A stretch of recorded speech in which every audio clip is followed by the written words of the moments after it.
Hey guys, today we're talking about the foot, in particular plantar fasciitis.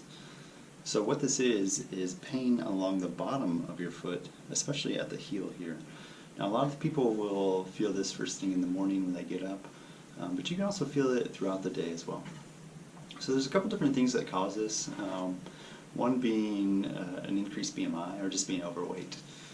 The other is going to be limited dorsiflexion, which is this motion here, so that foot not bending up like it should. The other thing that can cause this is repetitive overuse injuries, so things from like dancing or running where you're just repetitively using your foot.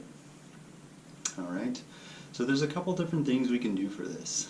The first is going to be stretching, so stretching out the gastroc and soleus on the back of that leg, and also stretching the plantar fascia on the bottom. So I've shown some videos on this before, but I'll give you a quick rundown here as well. So the first is going to be just a gastroc stretch. So what you're going to do is put that foot back, keep the heel on the ground, and you're going to want to keep this knee straight. And then when you do that, you're going to lean forward, and you should feel a nice good stretch on the back of your leg there. The other one's going to be for your soleus. So similar position, but you're going to bend your knee. And you almost have to squat down a little bit further versus leaning forward. Okay? The other thing you can do is try and stretch out the plantar fascia. So cross your leg over here, and obviously you're going to have your shoe off, but you're going to take your big toe or all of your toes and just bend them back. And you can also kind of massage along that plantar fascia too. That sometimes feels nice. Some people really like to use the frozen water bottle trick. That's completely fine as well. Could potentially decrease some inflammation in there, but it's really going to help with pain. And some people feel like it feels very nice. Okay. The other things we're going to work on is strengthening. So in particular strengthening the muscles in the foot, but also the muscles surrounding it. Alright? So the first step what you're going to take is some type of ball, and you're going to do some heel raises, but these aren't typical heel raises. You're going to put this ball in between your heels, and as you raise up, you're going to squeeze together. So here's what it looks like. Putting that ball right between your heels, coming up and squeezing together.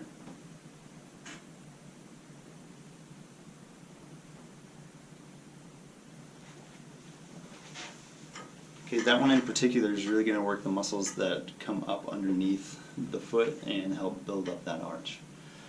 Alright. You can also do something similar, but just a single heel raise, single leg heel raise. Just going nice and slow.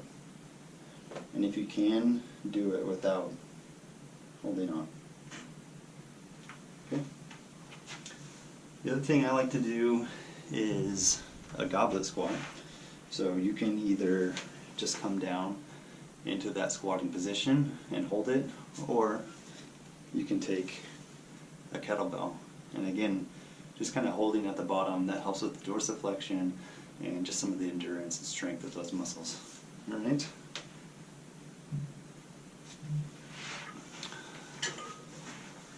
Some other things to think about are strengthening up the intrinsics of your foot. So you've got 4 different layers of muscles in the bottom of your foot, so there's a lot going on there. And so some things we can do to strengthen those are, grabbing marbles, grabbing pencils, take a towel, scrunch up that towel, things like that. Some of these other exercises I just showed you will help with those as well, but those will really target those muscles. Okay. Some other things that work really well for this are night splints. That really gets a nice prolonged stretch throughout the night as you're sleeping, but they can be kind of cumbersome, and compliance with those typically is pretty low. So the other thing you can do is just putting some orthotics in your shoes. Those have really been shown to be beneficial, especially in the first 3 months. All right. The other thing that I like to do is trigger point dry needling.